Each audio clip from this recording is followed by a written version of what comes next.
Ahoy folks, and welcome back to Broadside Gaming with me, Zug. So, we've had a lot of builds come out in the last couple of weeks, and I thought I'd do a series based on what I'm actually using in-game when either I'm playing alone or I'm streaming with Bug. As I said, there's been a lot of builds coming out. They're all quite enjoyable. I hope you guys have been enjoying them too. But I do tend to stray back to certain builds just because I enjoy their playstyle. And here's one for you today. So, we're looking at the Zealot, obviously, and this is the Crusher build. Now, I've really been enjoying the Crusher. It's a fun weapon to play with.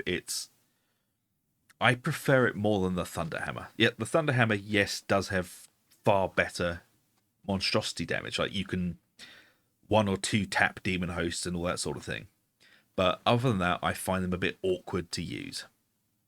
They're just a bit outside of that. At least for me. That's just my opinion. Your mileage may vary.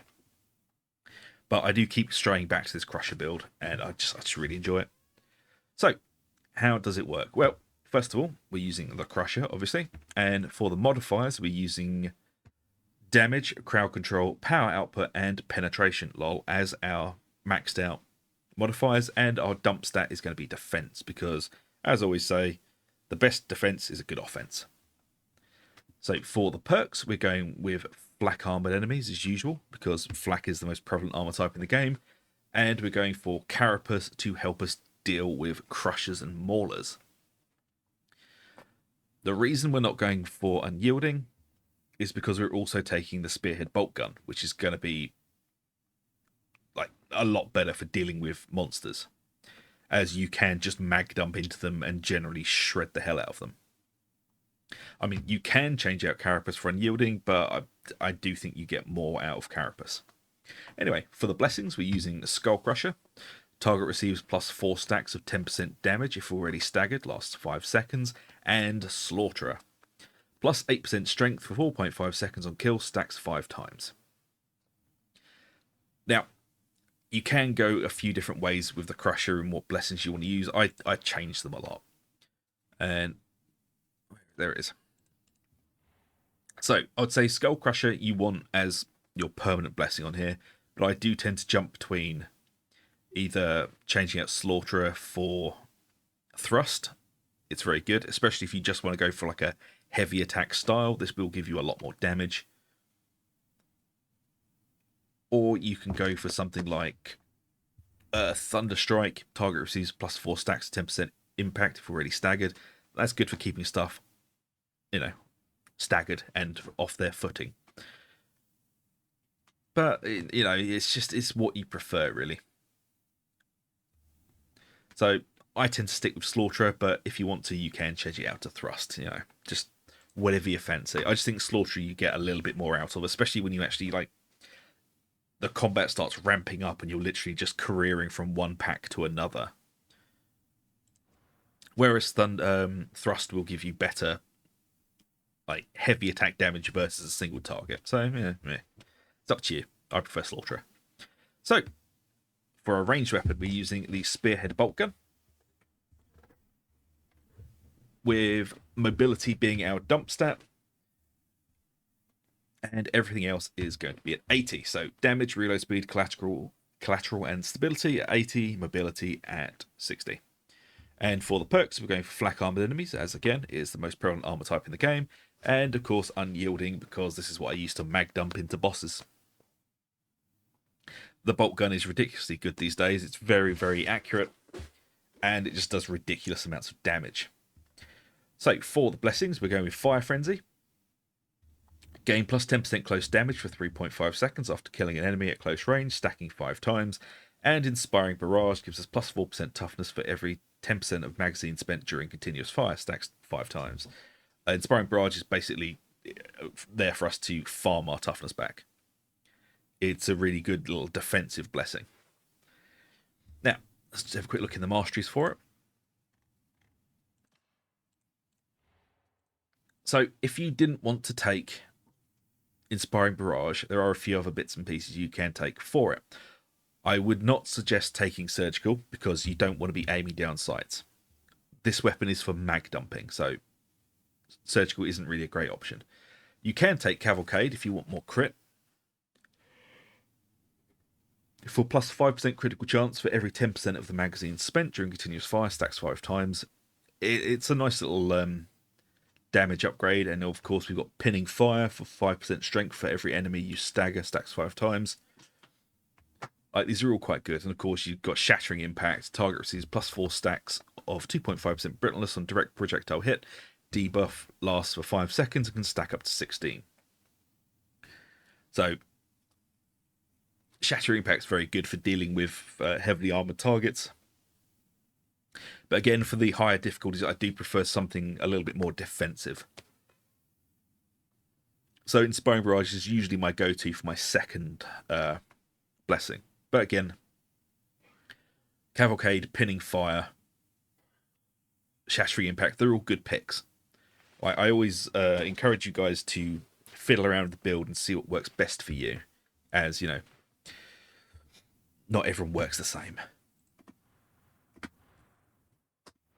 God damn it. There we go. So, that's the weapons. Let's have a look at the Curios. So, I'm using 3 plus 17% toughness Curios, and they're all the same with max health, max toughness, and damage resistance gunners. They're just purely defensive. And we're taking the damage resist gunners, of course, because gunners are still absolutely lethal, especially when they can spawn in massive packs of up to 9 at the moment. And the max health and the max toughness is just going to allow us that little bit more breathing room if we make mistakes. I'm not taking sniper resist because snipers aren't that much of a problem on the Zealot, because you've just got insane amounts of movement speed and dodge. So let's take a look at the blessings. Let's start over here on the right. So we're going for Backstabber, plus 20% damage on melee backstab hits, and then into Scourge. Melee critical hits apply bleed, causing damage over time. Melee hits on bleeding enemies grant 10% critical chance for 3 seconds, stacks 3 times.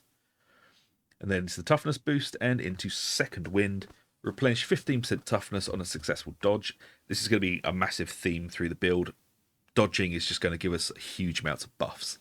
And then into Enduring Faith, plus 50% toughness, damage reduction on critical hit for 4 seconds. And then into the middle.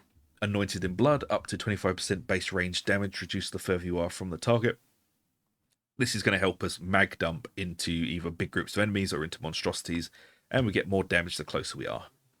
Then into Purge the Unclean, plus 20% increased damage against the infested and unyielding. Boss damage. This is both ranged and melee. Into a toughness boost. And then into Restoring Faith. On taking damage, heal 20% of that damage occurs over 4 seconds. And of course, my favourite grenade, the Immolation Grenade. Just really good for either laying down damage on a big target or weakening a horde.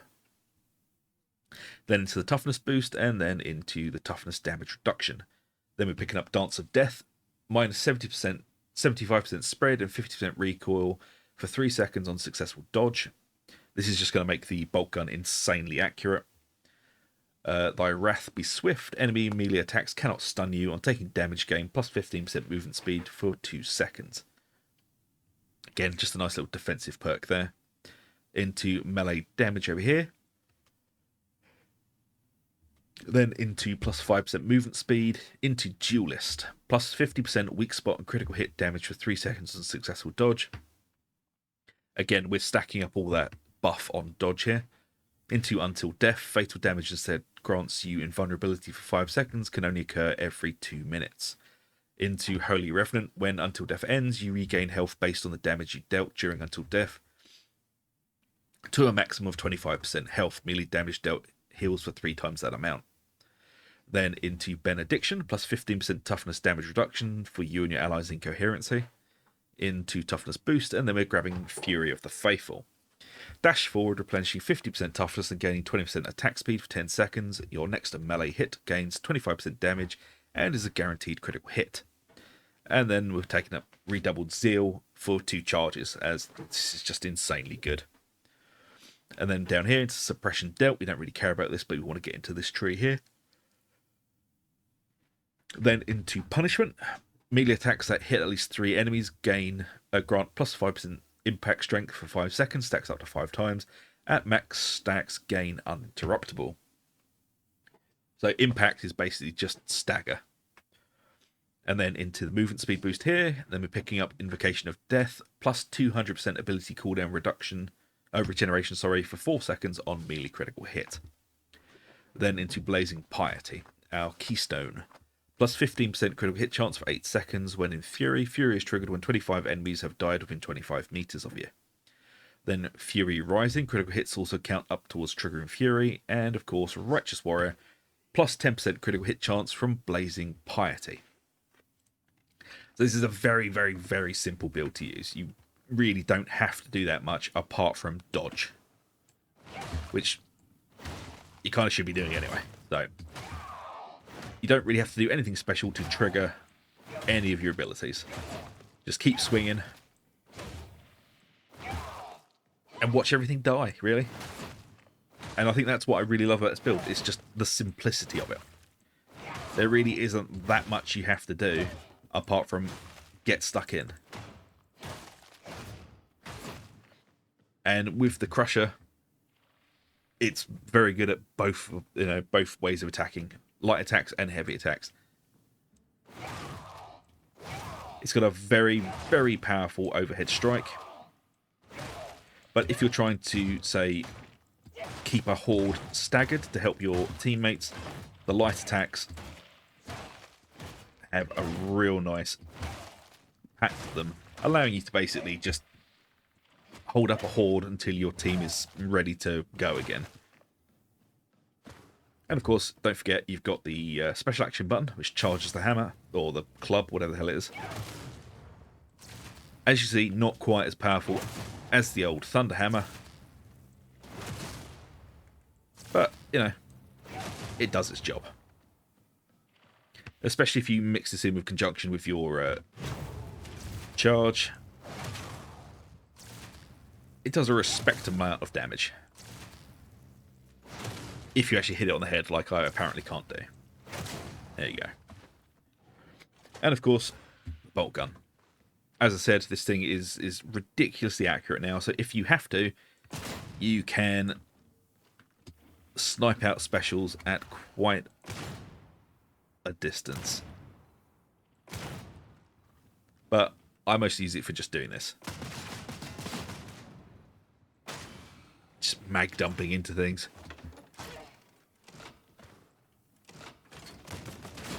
The only real downside when it comes to the bolt gun is just the ridiculous reload time on it. And there's not much we can do about that. And how long it takes to switch between. So it's that little animation there. Can get you into a little bit of trouble. So just make sure you plan for a small amount of space before you start firing, just to be able to get the damn thing out. Yeah, I just really enjoy this build. It's just fun. And a lot of the Zealot builds are these days. They're just good, clean fun. There you go. It's one of the Zealot builds I've been mostly using recently. And I hope you guys like it. And if you do, please do like and subscribe. Ring the bell for notifications. It really does help us out.